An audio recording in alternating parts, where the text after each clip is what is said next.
दोस्तों, जब शरीर के किसी अंग पर ज़्यादा जोर दिया जाता है, उस पर विशेष ध्यान दिया जाता है, तो वो अंग मजबूत होने लगता है। वो बहुत शक्तिशाली हो जाता है बाकी और अंगों की अपेक्षा। हालांकि अगर आप कुछ एक्सरसाइज वगैरह ना करें, उस शरीर के अंग को ज़्यादा इस्तेमाल ना करें, तो भी वो स्ट्रॉन्ग रहेगा। पर जब आप उस पर विशेष ध्यान देते हैं, उस अंग से ज़्यादा काम लेते हैं, तो वो अंग बहुत मजबूत हो जाता है। अगर आपके दांतों पर अधिक लोड पड़ता रहे, तो दांत स्वतः ही मजबूत हो जाएंगे। वो छोटे मोटे झटके या फिर जो बैक्टीरिया के जो अटैक हैं, वो उन्हें आसानी से झेल जाते हैं। जैसा कि मैंने आपको बताया कि शरीर के किसी अंग पर ना भी ध्यान दे, तो शरीर के अंदर का जो मैनेजमेंट है वो इस बात का ध्यान रखता है कि भी अंगों पर, शरीर के जो भी जितने भी अंग जो कार्य करते हैं, उन पर निरंतर वो पदार्थ जो कि उसका विकास करें, उसे ताकत दें, वो वहाँ पर पहुँचते रहें। GSK3 ये कार्य करता है। जब शरीर के किसी अंग पर विशेष ध्यान नहीं दिया जाता, तो उसे GSK3 नॉर्मली ट्रीट करता है, जिससे कि वो अंग नॉर्मली रहता है, कुछ ज़्यादा उसमें विकास नहीं होता। तो नेचुरली जैसे बढ़ते हैं ना, तो नेचुरली वैसे ही बढ़ता रहता है। हाँ, अगर उस जगह पर ज़्यादा विशेष ध्यान दिया जाए, जैसे कि दांत है, दांत से हम कठोर पदार्थों को चबाने की कोशिश करें।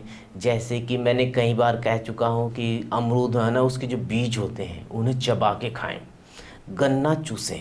इससे आप खुद ही देखेंगे कि दांत आपके स्वतः ही मजबूत होते जा रहे हैं। छोटे मोटे तो अटैक वो ऐसे ही झेल जाएंगे, बैक्टीरिया भी उन पर इतनी जल्दी असर नहीं करता। और गन्ना चूसते रहने से आपके मसूड़ों पर भी असर पड़ता है, वो भी ज़्यादा स्ट्रॉन्ग होते हैं। गन्ना चूसने के लिए दांत के द्वारा जो जोड़ लगाया जाता है और उसे जो सपोर्ट देते हैं, गम देते हैं, मसूड़े देते हैं, वो भी स्ट्रॉन्ग हो जाते हैं। इस प्रकार आपके जबाड़े की एक टाइप की एक्सरसाइज हो जाती है। मेरा तो यही कहना है कि आप मार्केट में जाते हैं और गन्ना गिलास भर के पीते हैं, उससे बेहतर ये रहेगा कि एक गन्ना लेकर उसे चूसें। तो देखिए, आपके दांत मजबूत होंगे और मसूड़े आपके स्वस्थ होंगे।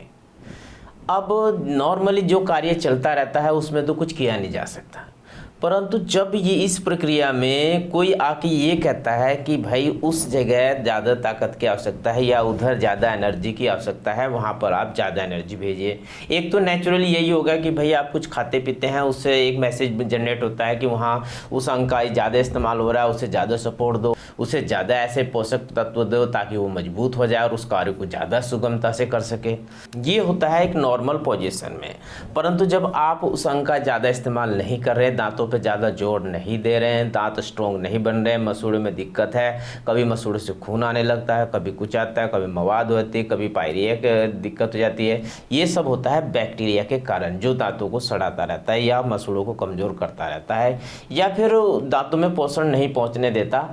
GSK3 वो डिसाइड करता है कि वो जो, जैसे कि भाई एक लिमिट में मान लिया 100 नंबर है, 100 नंबर में से इतने % वहाँ जाना है, उतने % वहाँ जाना है। ठीक यही दांतों के साथ, अगर आप दांतों के लिए पोषक पदार्थ लेते रहें, पर GSK3 डिसाइड करता है कि दांतों को पोषक पदार्थ देने नहीं है, कितनी मात्रा में देने, वो उन्हें डिवाइड करके किसी और अंग पर पहुँचा देता है। अब ऐसे में कौन ऐसा है, कौन उसे समझाए GSK3 को कि भाई वहाँ दांतों पर चाहे वो काम कर रहा है या नहीं कर रहा है, उसे वहाँ पर पोषक पदार्थ दे।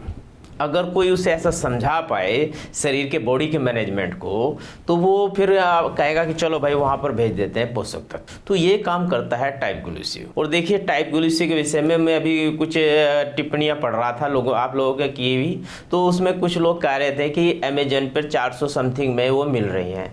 तो देखिए, एक मैडम थी वो, तो मैडम जी मैं आपसे रिक्वेस्ट करूँगा बिल्कुल ना खरीदे, अभी ह्यूमन ट्रायल चल रहे हैं।